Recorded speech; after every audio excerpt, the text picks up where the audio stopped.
संबंध। पूर्व श्लोकों में भगवान ने ये बात कही कि मेरे जन्म और कर्मों को जो दिव्य समझ लेते हैं उन अनन्य प्रेमी भक्तों को मेरी प्राप्ति हो जाती है। इस पर ये जिज्ञासा होती है कि उनको आप किस प्रकार और किस रूप में मिलते हैं। इस पर भगवान कहते हैं, ये यथा मां प्रपद्यन्ते तांस्तथैव भजाम्यहम् मम वर्त्मानुवर्तन्ते मनुष्याः पार्थ सर्वशः। हे अर्जुन, जो भक्त मुझे जिस प्रकार भजते हैं मैं भी उनको उसी प्रकार भजता हूं, क्योंकि सभी मनुष्य सब प्रकार से मेरे ही मार्ग का अनुसरण करते हैं। प्रश्न, जो भक्त मुझे जिस प्रकार भजते हैं मैं भी उनको उसी प्रकार भजता हूं, इस कथन का क्या अभिप्राय है? उत्तर, इससे भगवान ने ये भाव दिखलाया है कि मेरे भक्तों के भजन के प्रकार भिन्न भिन्न होते हैं। अपनी अपनी भावना के अनुसार भक्त मेरे पृथक पृथक रूप मानते हैं और अपनी अपनी मान्यता के अनुसार मेरा भजन स्मरण करते हैं।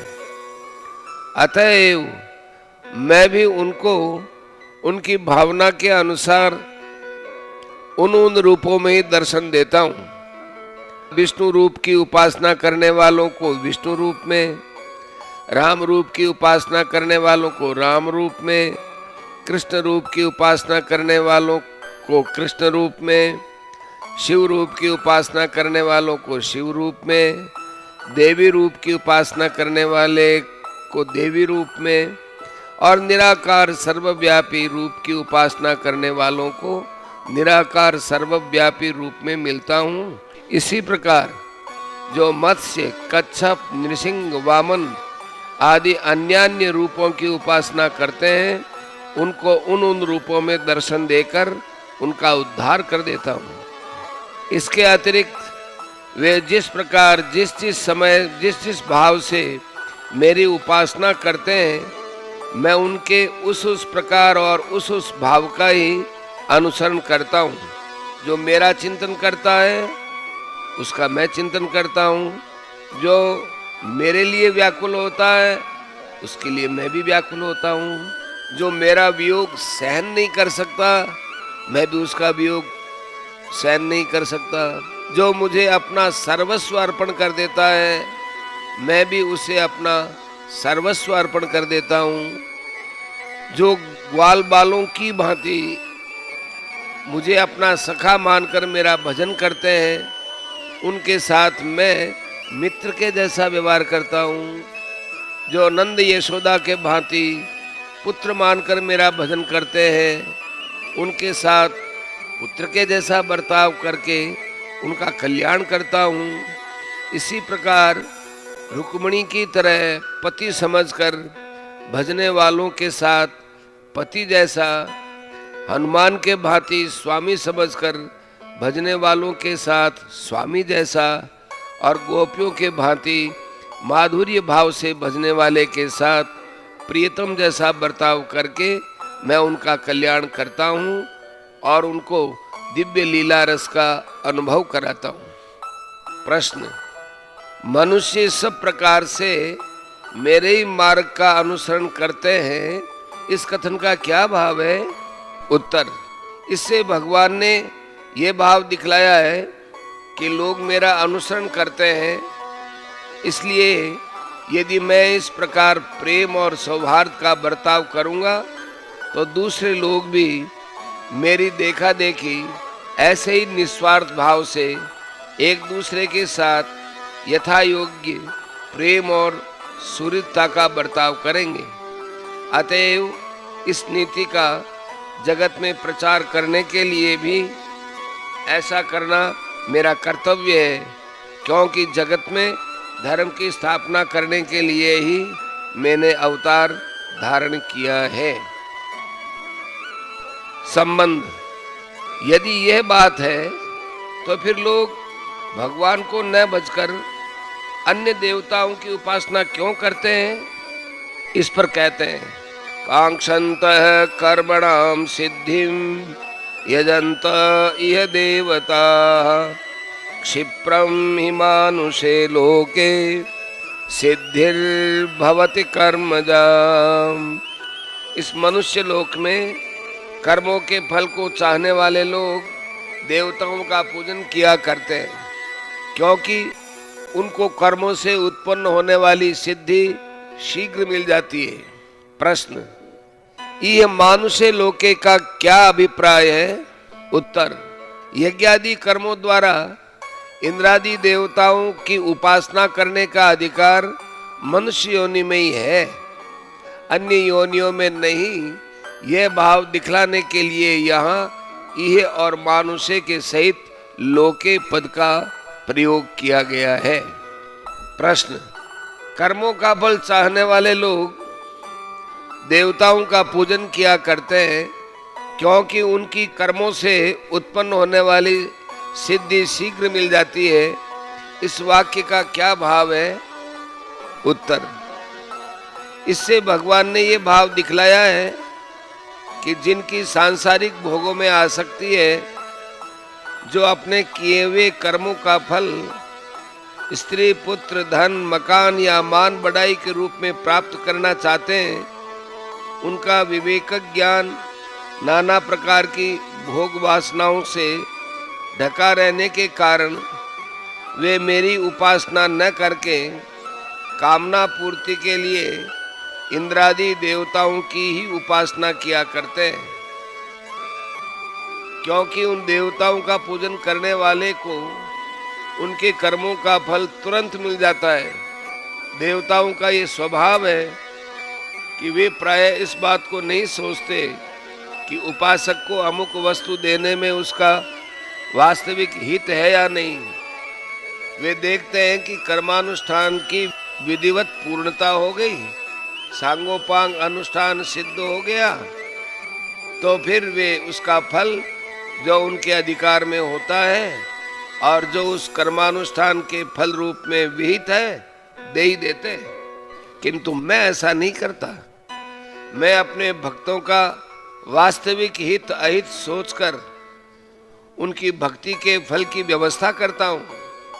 मेरे भक्त यदि सकाम भाव से भी मेरा भजन करते हैं, तो भी मैं उनकी उसी कामना को पूर्ण करता हूँ जिसकी पूर्ति से उनका विषयों से वैराग्य, मुझ में प्रेम और विश्वास बढ़ता है। अतएव सांसारिक मनुष्यों को मेरी भक्ति का फल शीघ्र मिलता हुआ नहीं दिखता, और इसीलिए वे मंद बुद्धि मनुष्य कर्मों का फल शीघ्र प्राप्त करने की इच्छा से अन्य देवताओं का ही पूजन किया करते हैं। संबंध। 9वें श्लोक में भगवान के दिव्य जन्म और कर्मों को तत्व से जानने का फल भगवान की प्राप्ति बतलाया गया। उसके पूर्व भगवान के जन्म की दिव्यता का विषय तो भली भांति समझाया गया, किंतु भगवान के कर्मों की दिव्यता का विषय स्पष्ट नहीं हुआ। इसलिए अब भगवान 2 श्लोकों में अपने सृष्टि रचनादि कर्मों में कर्तापन, विषमता और स्पृहा का अभाव दिखलाकर उन कर्मों की दिव्यता का विषय समझाते हैं। चातुर्वर्ण्यं मया सृष्टं गुणकर्म विभागशः तस्य कर्तारमपि मां विद्य कर्तारमव्ययम्। ब्राह्मण, क्षत्रिय, वैश्य और शूद्र, इन 4 वर्णों का समूह गुण और कर्मों के विभाग पूर्वक मेरे द्वारा रचा गया है। इस प्रकार उस सृष्टि रचनादि कर्मों का कर्ता होने पर भी मुझ अविनाशी परमेश्वर को तो वास्तव में अकर्ता ही जान। प्रश्न, गुण कर्म क्या है और उसके विभाग पूर्वक भगवान द्वारा चारों वर्णों के समूह की रचना की गई है, इस कथन का क्या अभिप्राय है? उत्तर, अनादिकाल से जीवों के जो जन्म जन्मांतरों में किए हुए कर्म हैं, जिनका फल भोग नहीं हो गया है, उन्हीं के अनुसार उनमें यथा योग्य सत्व रज और तमोगुण की न्यूनाधिकता होती है। भगवान जब सृष्टि रचना के समय मनुष्यों का निर्माण करते हैं, तब उन गुण और कर्मों के अनुसार उन्हें ब्राह्मण आदि वर्णों में उत्पन्न करते हैं। अर्थात जिनमें सत्व गुण अधिक होता है उन्हें ब्राह्मण बनाते हैं, जिनमें सत्व मिश्रित रजोगुण की अधिकता होती है उन्हें क्षत्रिय, जिनमें तमो मिश्रित रजोगुण अधिक होता है उन्हें वैश्य, और जो रजो मिश्रित तम प्रधान होते हैं उन्हें शूद्र बनाते हैं। इस प्रकार रचे हुए वर्णों के लिए उनके स्वभाव के अनुसार पृथक पृथक कर्मों का विधान भी भगवान ही कर देते हैं। अर्थात ब्राह्मण समदम आदि कर्मों में रत रहे, क्षत्रिय शौर्य तेज आदि हो, वैश्य कृषि गोरक्षा में लगे और शूद्र सेवा परायण हो, ऐसा कहा गया है। इस प्रकार गुण कर्म विभाग पूर्वक भगवान के द्वारा चतुर्वर्ण की रचना होती है। यही व्यवस्था जगत में बराबर चलती है। जब तक वर्ण शुद्धि बनी रहती है, एक ही वर्ण के स्त्री पुरुषों के संयोग से संतान उत्पन्न होती है, विभिन्न वर्णों के स्त्री पुरुषों के संयोग से वर्ण में संकरता नहीं आती, तब तक इस व्यवस्था में कोई गड़बड़ नहीं होती। गड़बड़ी होने पर भी वर्ण व्यवस्था न्यूनाधिक रूप से रहती ही है। यहाँ कर्म और उपासना का प्रकरण है, उसमें केवल मनुष्यों का ही अधिकार है, इसलिए यहाँ मनुष्यों को उपलक्षण बनाकर कहा गया है। अतएव ये भी समझ लेना चाहिए कि देव, पितर और तिर्यक आदि दूसरी दूसरी योनियों की रचना भी भगवान जीवों के गुण और कर्मों के अनुसार ही करते हैं। इसलिए इन सृष्टि रचनादि कर्मों में भगवान की किंचन मात्र भी विषमता नहीं है। यही भाव दिखलाने के लिए यहाँ ये बात कही गई है कि मेरे द्वारा चारों वर्णों की रचना उनके गुण और कर्मों के विभाग पूर्वक की गई है। प्रश्न, ब्राह्मणादि वर्णों का विभाग जन्म से मानना चाहिए या कर्म से? उत्तर, यद्यपि जन्म और कर्म दोनों ही वर्ण के अंग होने के कारण वर्ण की पूर्णता तो दोनों से ही होती है, परंतु प्रधानता जन्म की है, इसलिए जन्म से ही ब्राह्मणादि वर्णों का विभाग मानना चाहिए, क्योंकि इन दोनों में प्रधानता जन्म की ही है। यदि माता पिता एक वर्ण के हों और किसी प्रकार से भी जन्म में संकरता न आवे, तो सहज में ही कर्म में भी प्राय संकरता नहीं आती, परंतु संग दोष, आहार दोष और दूषित शिक्षा दीक्षा आदि के कारणों से कर्म में कहीं कुछ व्यतिक्रम भी हो जाए तो जन्म से वर्ण मानने पर वर्ण रक्षा हो सकती है। व्यतिक्रम भी हो जाए तो भी जन्म से वर्ण मानने पर वर्ण रक्षा हो सकती है। तथापि कर्म शुद्धि की कम आवश्यकता नहीं है। कर्म के सर्वथा भ्रष्ट हो जाने पर वर्ण की रक्षा बहुत कठिन हो जाती है।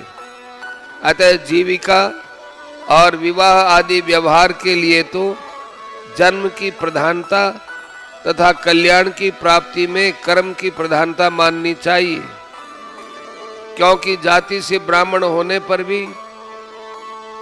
यदि उसके कर्म ब्राह्मणोचित नहीं है तो उसका कल्याण नहीं हो सकता। तथा सामान्य धर्म के अनुसार शम दम आदि का पालन करने वाला और अच्छे आचरण वाला शूद्र भी यदि ब्राह्मणोचित यज्ञादि कर्म करता है और उससे अपनी जीविका चलाता है तो पाप का भागी होता है। प्रश्न: इस समय जबकि वर्ण व्यवस्था नष्ट हो गई है, तब जन्म से वर्ण न मानकर मनुष्यों के आचरणों के अनुसार ही उनके वर्ण मान लिए जाएं तो क्या आपत्ति है? उत्तर: ऐसा मानना उचित नहीं है, क्योंकि प्रथम तो वर्ण व्यवस्था में कुछ शिथिलता आने पर भी वह नष्ट नहीं हुई है। दूसरे, जीवों का कर्म फल भुगताने के लिए ईश्वर ही उनके पूर्व कर्मानुसार उन्हें विभिन्न वर्णों में उत्पन्न करते हैं। ईश्वर के विधान को बदलने का मनुष्य में अधिकार नहीं है। तीसरे, आचरण देखकर वर्ण की कल्पना करना भी असंभव है। एक ही माता पिता से उत्पन्न बालकों के आचरणों में बड़ी विभिन्नता देखी जाती है। एक ही मनुष्य दिन भर में कभी ब्राह्मण का सा तो कभी शूद्र का सा कर्म करता है। ऐसी अवस्था में वर्ण का निश्चय कैसे हो सकेगा? फिर ऐसा होने पर नीच कौन बनना चाहेगा? खान पान और विवाह आदि में अड़चने पैदा होंगी। फलतः वर्ण विप्लव हो जाएगा और वर्ण व्यवस्था की स्थिति में बड़ी भारी बाधा उपस्थित हो जाएगी। अतएव केवल कर्म से वर्ण नहीं मानना चाहिए। प्रश्न: 14वें अध्याय में भगवान ने सत्व गुण में स्थित या सत्व गुण की वृद्धि में मरने वाले को देवलोक की, राजस स्वभाव या रजोगुण की वृद्धि में मरने वाले को मनुष्य योनि की एवं तमोगुणी स्वभाव वालों या तमोगुण की वृद्धि में मरने वालों को तिर्यक योनि की प्राप्ति बतलाई है। अतः यहाँ सत्व प्रधान को ब्राह्मण, रज प्रधान को क्षत्रिय आदि इस प्रकार विभाग मान लेने से उस कथन के साथ क्या विरोध आता है? उत्तर: वास्तव में कोई विरोध नहीं है। राजस स्वभाव वालों और रजोगुण की वृद्धि में मरने वालों को मनुष्य योनि की प्राप्ति होती है, ये सत्य है। इससे मनुष्य योनि की रजोगुण प्रधानता सूचित होती है, परंतु रजोगुण प्रधान मनुष्य योनि में सभी मनुष्य समान गुण वाले नहीं होते। उनमें गुणों के अवान्तर भेद होते हैं और उसी के अनुसार जो सत्व गुण प्रधान होता है उसका ब्राह्मण वर्ण में, सत्व मिश्रित हृदय प्रधान का क्षत्रिय वर्ण में, तमो मिश्रित हृदय प्रधान का वैश्य वर्ण में, रजो मिश्रित तमय प्रधान का शूद्र वर्ण में और सत्व रज के विकास से रहित केवल तमय प्रधान का उससे भी निम्न कोटि की योनियों में जन्म होता है। प्रश्न: 9वें अध्याय के 10वें श्लोक में तो भगवान ने अपनी प्रकृति को समस्त जगत की रचने वाली बतलाया है और यहाँ स्वयं अपने को सृष्टि का रचयिता बतलाते हैं। इसमें जो विरोध प्रतीत होता है उसका क्या समाधान है? उत्तर: इसमें कोई विरोध नहीं है। उस श्लोक में भी केवल प्रकृति को जगत की रचना करने वाली नहीं बतलाया है, अभी तो भगवान की अध्यक्षता में प्रकृति जगत की रचना करती है ऐसा कहा गया है। क्योंकि प्रकृति जड़ होने के कारण उसमें भगवान की सहायता के बिना गुण कर्मों का विभाग करने और सृष्टि के रचने का सामर्थ्य ही नहीं है। अतएव गीता में जहाँ प्रकृति को रचने वाली बतलाया गया है वहाँ ये समझ लेना चाहिए कि भगवान के सकाश से उनकी अध्यक्षता में ही प्रकृति जगत का निर्माण करती है और जहाँ भगवान को सृष्टि का रचयिता बतलाया गया है वहां ये समझना चाहिए कि भगवान स्वयं नहीं रचते, अपनी प्रकृति के द्वारा ही वे रचना करते हैं। प्रश्न, जगत के रचनादि कर्मों का कर्ता होने पर भी तुम मुझे अकर्ता ही जान, इस कथन का क्या भाव है? उत्तर, इससे भगवान के कर्मों की दिव्यता का भाव प्रकट किया है। अभिप्राय यह है कि भगवान का किसी भी कर्म में राग द्वेष या कर्तापन नहीं होता। वे सदैव उन कर्मों से सर्वथा अतीत है। उनके सकाश से उनकी प्रकृति ही समस्त कर्म करती है। इस कारण लोक व्यवहार में भगवान उन कर्मों के कर्ता माने जाते हैं। वास्तव में भगवान सर्वथा उदासीन है। कर्मों से उनका कुछ भी संबंध नहीं है। यही भाव दिखलाने के लिए भगवान ने ये बात कही है। जब फलाशक्ति और कर्तापन से रहित होकर कर्म करने वाले ज्ञानी भी कर्मों के कर्ता नहीं समझे जाते और उन कर्मों के फल से उनका संबंध नहीं होता, तब फिर भगवान की तो बात ही क्या है। उनके कर्म तो सर्वथा अलौकिक ही होते हैं। न मां कर्माणि लिम्पन्ति न मे कर्म फले स्पृहा इति मां योऽभिजानाति कर्मभिर्न स बाध्यते। कर्मों के फल में मेरी स्प्रिया नहीं है, इसलिए मुझे कर्म लिप्त नहीं करते। इस प्रकार जो मुझे तत्व से जान लेता है वह भी कर्मों से नहीं बनता। प्रश्न, कर्मों से लिप्त होना क्या है तथा कर्मों के फल में मेरी स्प्रिया नहीं है, इसलिए मुझे कर्म लिप्त नहीं करते, इस कथन से भगवान ने क्या भाव दिखलाया है? उत्तर, कर्म करने वाले मनुष्य में ममता, आसक्ति, फलेच्छा और अहंकार रहने के कारण उसके द्वारा किए हुए कर्म संस्कार रूप से उसके अंतःकरण में संचित हो जाते हैं और उनके अनुसार उसे पुनर्जन्म की और सुख भोग की प्राप्ति होती है। यही उसका उन कर्मों से लिप्त होना है। यहाँ भगवान उपर्युक्त कथन से ये भाव दिखलाते हैं कि कर्मों के फल रूप किसी भी भोग में मेरी जरा भी स्प्रिया नहीं है, अर्थात मुझे किसी भी वस्तु की कुछ भी अपेक्षा नहीं है। मेरे द्वारा जो कुछ भी कर्म होते हैं सब ममता, आसक्ति, फलेच्छा और कर्तापन के बिना केवल लोक हितार्थ ही होते हैं। मेरा उनसे कुछ भी संबंध नहीं होता। इस कारण मेरे समस्त कर्म दिव्य हैं और इसीलिए वे मुझे लिप्त नहीं करते, अर्थात बंधन में नहीं डालते। प्रश्न, उपर्युक्त प्रकार से भगवान को तत्व से जानना क्या है और इस प्रकार से जानने वाला मनुष्य कर्मों से क्यों नहीं बंधता है?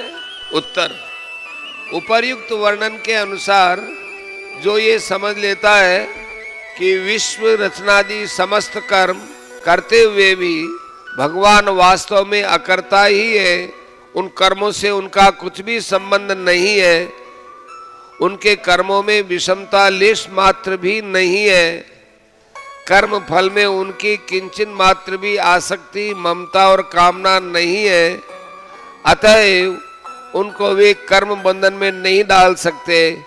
यही भगवान को उपर्युक्त प्रकार से तत्वतः जानना है। और इस प्रकार भगवान के कर्मों का रहस्य यथार्थ रूप से समझ लेने वाले महात्मा के कर्म भी भगवान की ही भांति ममता, आसक्ति, फलेच्छा और अहंकार के बिना केवल लोक संग्रह के लिए ही होते हैं। इसीलिए वह भी कर्मों से नहीं बनता।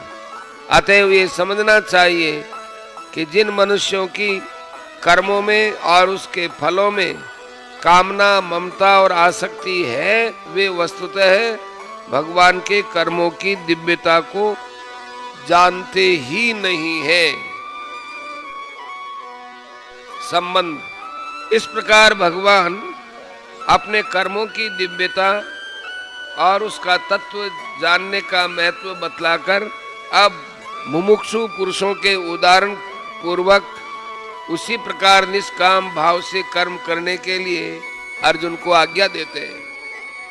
एवं ज्ञात्वा कृतं कर्म पूर्वैरपि मुमुक्षुभिः कुरु कर्मैव तस्मात् त्वं पूर्वैः पूर्वतरं कृतं। पूर्व काल के मुमुक्षुओं ने भी इस प्रकार जानकर ही कर्म किए हैं, इसलिए तू भी पूर्वजों के द्वारा सदा से किए जाने वाले कर्मों को ही कर। प्रश्न, मुमुक्षु किसको कहते हैं तथा पूर्व काल के मुमुक्षुओं का उदाहरण देकर इस श्लोक में क्या बात समझाई गई है?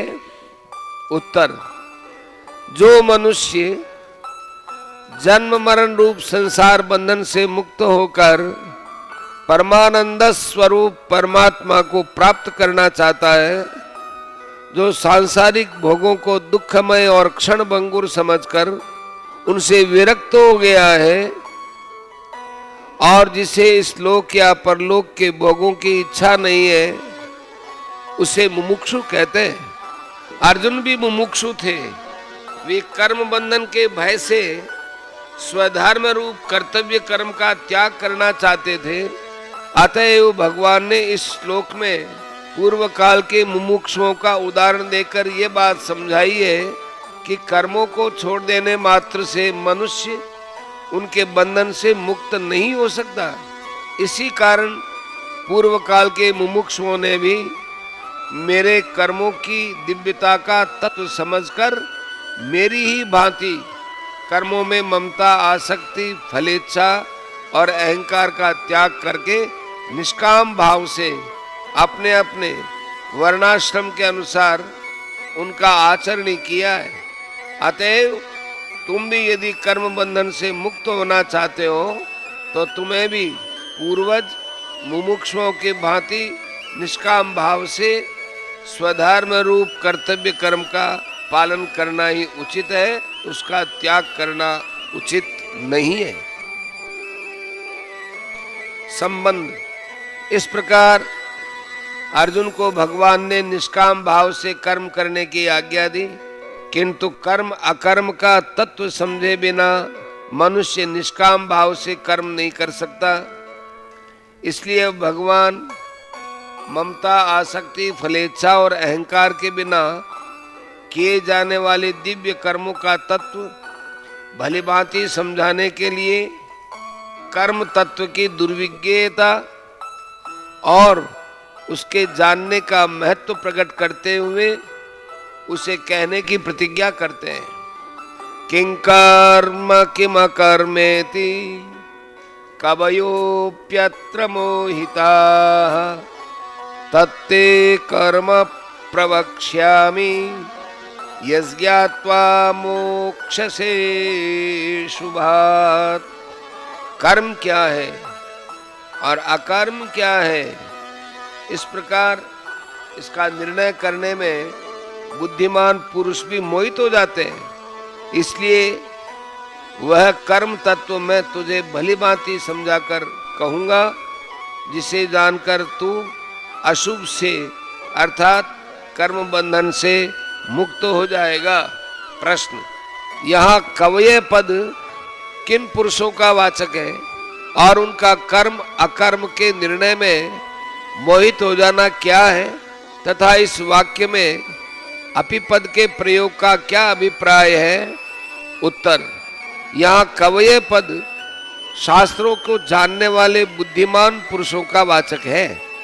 शास्त्रों में भिन्न भिन्न प्रक्रियाओं से कर्म का तत्व समझाया गया है। उसे देख सुनकर भी बुद्धि का इस प्रकार ठीक ठीक निर्णय न कर पाना कि अमुक भाव से की हुई अमुक क्रिया अथवा क्रिया का त्याग तो कर्म है तथा अमुक भाव से की हुई अमुक क्रिया या उसका त्याग अकर्म है, यही उनका कर्म अकर्म के निर्णय में मोहित हो जाना है।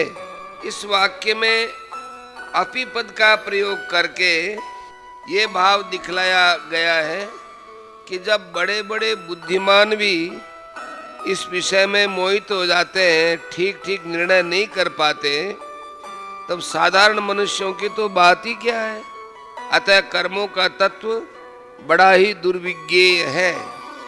प्रश्न, यहाँ जिस कर्म तत्व का वर्णन करने की भगवान ने प्रतिज्ञा की है, उसका वर्णन इस अध्याय में कहाँ किया गया है, उसको तत्व से जताना क्या है और उसे जानकर कर्म बंधन से मुक्ति कैसे हो सकती है। उत्तर, उपर्युक्त कर्म तत्व का वर्णन इस अध्याय में 18वें से 32वें श्लोक तक किया गया है। उस वर्णन से इस बात को ठीक ठीक समझ लेना है कि किस भाव से किया हुआ कौन सा कर्म या कर्म का त्याग मनुष्य के पुनर्जन्म रूप बंधन का हेतु बनता है और किस भाव से किया हुआ कौन सा कर्म या कर्म का त्याग मनुष्य के पुनर्जन्म रूप बंधन का हेतु न बनकर मुक्ति का हेतु बनता है। यही उसे तत्व से जानना है।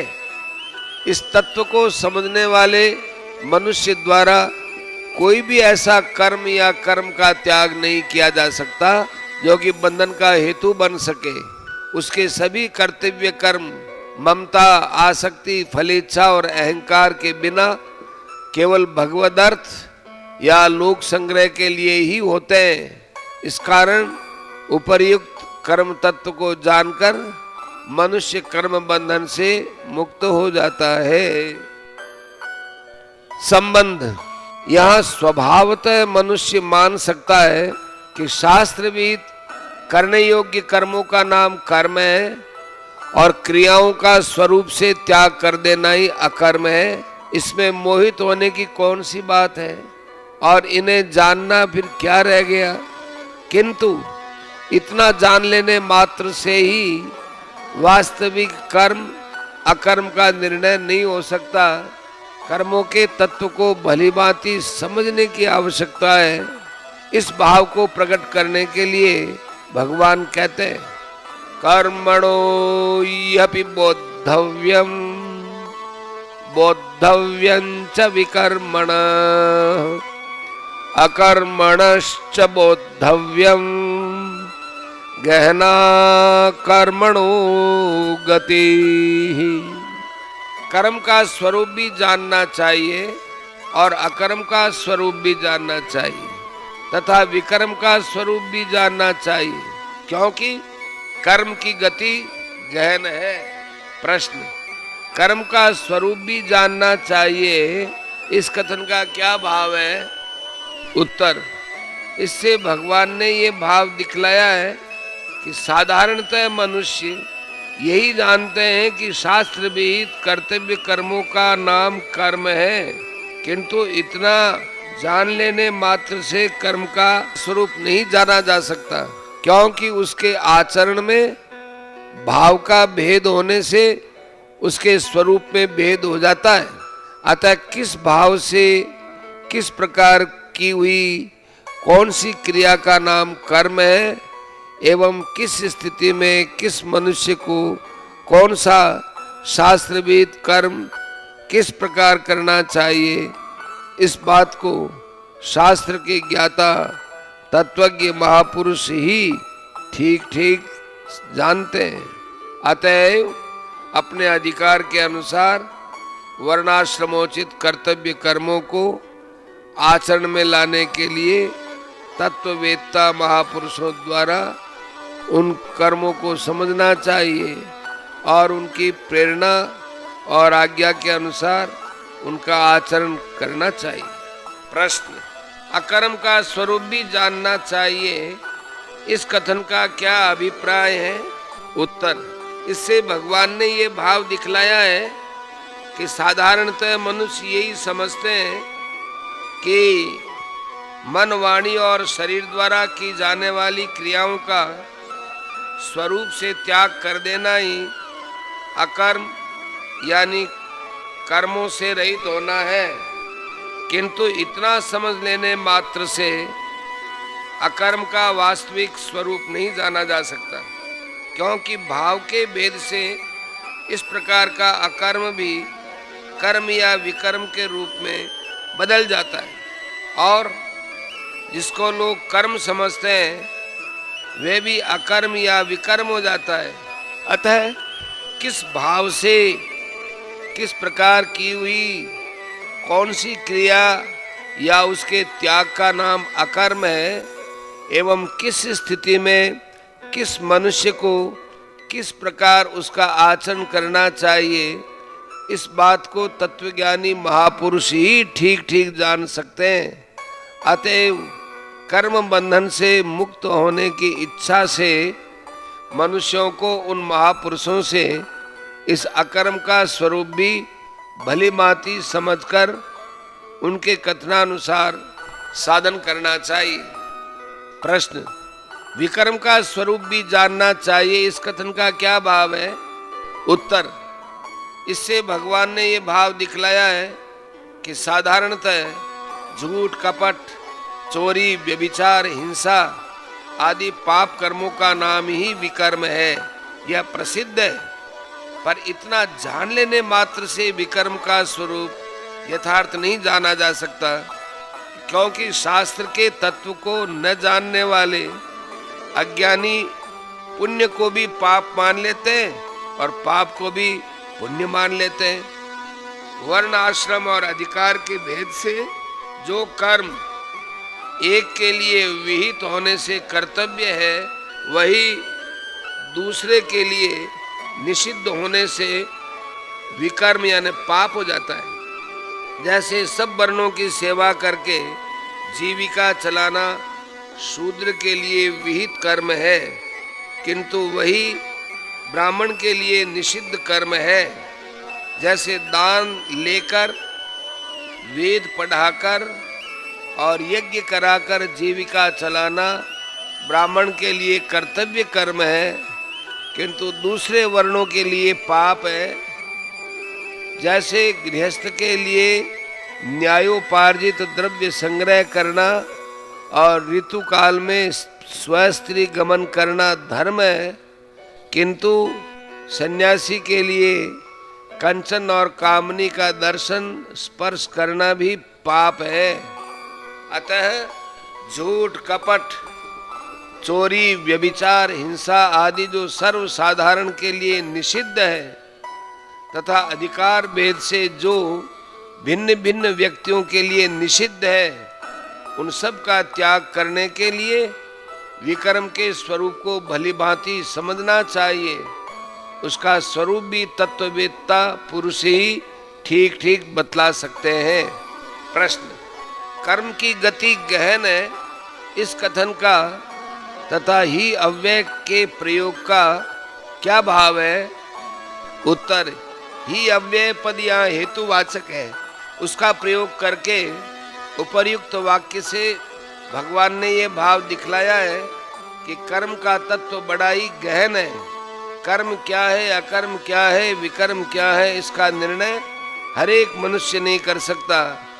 जो विद्या बुद्धि की दृष्टि से पंडित और बुद्धिमान है, वे भी कभी कभी इसके निर्णय करने में असमर्थ हो जाते हैं।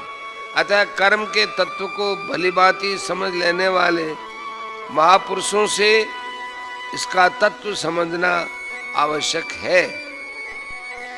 संबंध, इस प्रकार श्रोता के अंतःकरण में रुचि और श्रद्धा उत्पन्न करने के लिए कर्म तत्व को गहन और उसका जानना आवश्यक बतलाकर अब अपनी प्रतिज्ञा के अनुसार भगवान कर्म तत्व समझाते हैं।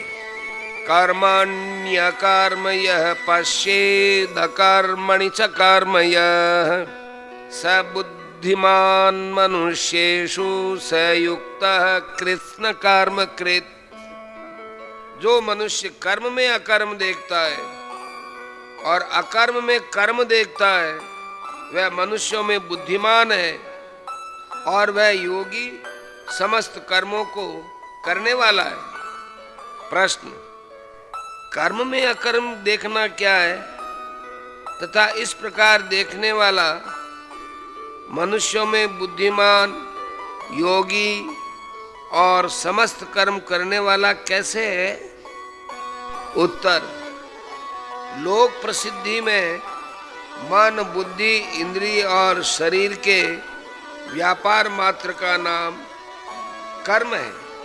उनमें से जो शास्त्र विहित कर्तव्य कर्म है उनको कर्म कहते हैं और शास्त्र निषिद्ध पाप कर्मों को विकर्म कहते हैं। शास्त्र निषिद्ध पाप कर्म सर्वथा त्याज्य है, इसलिए उनकी चर्चा यहाँ नहीं की गई। अतः यह जो शास्त्र विहित कर्तव्य कर्म है उनमें अकर्म देखना क्या है, इस बात पर विचार करना है। यज्ञ, दान, तप तथा वर्णाश्रम के अनुसार जीविका और शरीर निर्वाह संबंधी जितने भी शास्त्र विहित कर्म हैं उन सब में आसक्ति, फलेच्छा, ममता और अहंकार का त्याग कर देने से वे इस लोक या परलोक में सुख दुख आदि फल भुगतने के लिए और पुनर्जन्म के हेतु बनने के लिए नहीं होते, बल्कि मनुष्य के पूर्वकृत समस्त शुभाशुभ कर्मों का नाश करके उसे संसार बंधन से मुक्त कराने वाले होते हैं। इस रहस्य को समझ लेना ही कर्म में अकर्म देखना है। इस प्रकार कर्म में अकर्म देखने वाला मनुष्य आसक्ति, फलेच्छा और ममता के त्याग पूर्वक ही विहित कर्मों का यथा योग्य आचरण करता है। वह कर्म करता हुआ भी उनसे लिप्त नहीं होता, इसलिए वह मनुष्यों में बुद्धिमान है, वह परमात्मा को प्राप्त है, इसलिए योगी है और उसे कोई भी कर्तव्य शेष नहीं रहता।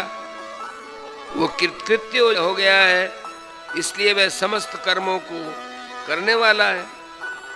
प्रश्न: अकर्म में कर्म देखना क्या है तथा इस प्रकार देखने वाला मनुष्य बुद्धिमान, योगी और समस्त कर्म करने वाला कैसे है? उत्तर: लोक प्रसिद्धि में मन, वाणी और शरीर के व्यापार को त्याग देने का नाम अकर्म है। ये त्याग रूप अकर्म भी आसक्ति, फलेच्छा, ममता और अहंकार पूर्वक किया जाने पर पुनर्जन्म का हेतु बन जाता है। इतना ही नहीं, कर्तव्य कर्मों की अवहेलना से या दंभाचार के लिए किया जाने पर तो वह विकर्म के रूप में बदल जाता है। इस रहस्य को समझ लेना ही अकर्म में कर्म देखना है। इस रहस्य को समझने वाला मनुष्य किसी भी वर्णाश्रमोचित कर्म का त्याग न तो शारीरिक कष्ट के भय से करता है, न राग द्वेष अथवा मोहवश, और न मान बढ़ाई, प्रतिष्ठा या अन्य किसी फल की प्राप्ति के लिए ही करता है। इसलिए वह न तो कभी अपने कर्तव्य से गिरता है और न किसी प्रकार के त्याग में ममता, आसक्ति, फलेच्छा या अहंकार का संबंध जोड़कर पुनर्जन्म का भी भागी बनता है। इसलिए वह मनुष्यों में बुद्धिमान है, उसका परम पुरुष परमेश्वर से संयोग हो चुका है, इसलिए वह योगी है और उसके लिए कोई भी कर्तव्य शेष नहीं रहता, इसलिए वह समस्त कर्मों को करने वाला है। प्रश्न: कर्म से क्रियमाण, विकर्म से विविध प्रकार के संचित कर्म और अकर्म से प्रारब्ध कर्म लेकर कर्म में अकर्म देखने का यदि यह अर्थ लिया जाए कि क्रियमाण कर्म करते समय यह देखे कि भविष्य में यही कर्म प्रारब्ध कर्म बनकर फल भोग के रूप में उपस्थित होंगे, और अकर्म में कर्म देखने का यह अर्थ लिया जाए कि प्रारब्ध रूप फल भोग के समय उन दुखादि भोगों को अपने पूर्व के संचय कर्मों का ही फल समझे और इस प्रकार समझकर पाप कर्मों का त्याग करके शास्त्र विहित कर्मों को करता रहे तो क्या आपत्ति है, क्योंकि संचित क्रियमाण और प्रारब्ध कर्मों के यही 3 भेद प्रसिद्ध हैं। उत्तर: ठीक है, ऐसा मानना बहुत लाभप्रद है और बड़ी बुद्धिमानी है, किंतु ऐसा अर्थ मान लेने से कवयोप्यत्र मोहिता गहना कर्मणो गति ही यज्ञात्वा मोक्ष से शुभात सयुक्त कृष्ण कर्म कृत तमाहु पंडितम बुधा नैव किंचित करोति सह आदि वचनों की संगति नहीं बैठती। अतएव ये अर्थ किसी अंश में लाभप्रद होने पर भी प्रकरण विरुद्ध है। प्रश्न: कर्म में अकर्म और अकर्म में कर्म देखने वाला साधक भी मुक्त हो जाता है या सिद्ध पुरुष ही इस प्रकार देख सकता है? उत्तर: मुक्त पुरुष के जो स्वाभाविक लक्षण होते हैं वे ही साधक के लिए साध्य होते हैं। अतएव मुक्त पुरुष तो स्वभाव से ही इस तत्व को जानता है और साधक उनके उपदेश द्वारा जानकर उस प्रकार साधन करने से मुक्त हो जाता है। इसलिए भगवान ने कहा है कि मैं तुझे वह कर्म तत्व समझाऊंगा जिसे जानकर तू कर्म बंधन से छूट जाएगा। संबंध: इस प्रकार कर्म में अकर्म और अकर्म में कर्म दर्शन का महत्व बतलाकर अब 5 श्लोकों में भिन्न भिन्न शैली से उपर्युक्त कर्म में अकर्म और अकर्म में कर्म दर्शन पूर्वक कर्म करने वाले सिद्ध और साधक पुरुषों की असंगता का वर्णन करके उस विषय को स्पष्ट करते हैं। यस्य सर्वे समारंभा काम संकल्प वर्जिता ज्ञानाग्नि दग्ध कर्माणम तमाहु पंडितम बुधा। जिसके संपूर्ण शास्त्र सम्मत कर्म बिना कामना और संस्कार के होते हैं तथा जिसके समस्त कर्म ज्ञान रूप अग्नि के द्वारा भस्म हो गए हैं, उस महापुरुष को ज्ञानी जन भी पंडित कहते हैं। प्रश्न: समारंभा पद का क्या अर्थ है और उसके साथ सर्वे विशेषण जोड़ने का यहाँ क्या अभिप्राय है? उत्तर: अपने अपने वर्णाश्रम और परिस्थिति की अपेक्षा से जिसके लिए जो यज्ञ दान तप तथा जीविका और शरीर निर्वाह के योग्य शास्त्र सम्मत कर्तव्य कर्म है, उन सब का वाचक यहाँ समारंभा पद है। क्रिया मात्र को आरंभ कहते हैं। ज्ञानी के कर्म शास्त्र निषिद्ध या व्यर्थ नहीं होते। यह भाव दिखलाने के लिए आरंभ के साथ सम उपसर्ग का प्रयोग किया गया है तथा सर्वे विशेषण से ये भाव दिखलाया गया है कि साधन काल में मनुष्य के समस्त कर्म बिना कामना और संकल्प के नहीं होते। किसी किसी कर्म में कामना और संकल्प का संयोग भी हो जाता है, और साधन करते करते जो सिद्ध हो गया है उस महापुरुष के तो सभी कर्म कामना और संकल्प से रहित ही होते हैं। उसका कोई भी कर्म कामना और संकल्प से मुक्त या शास्त्र विरुद्ध नहीं होता।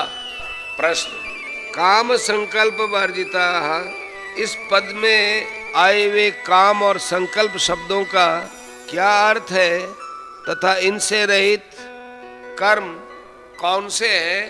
उत्तर: स्त्री पुत्र धन मकान मान बढ़ाई प्रतिष्ठा और स्वर्ग आदि इस लोक और परलोक के जितने भी विषय हैं उनमें से किसी की किंचन मात्र भी इच्छा करने का नाम काम है तथा किसी विषय को ममता अहंकार राग द्वेष एवं रमणीय बुद्धि से स्मरण करने का नाम संकल्प है।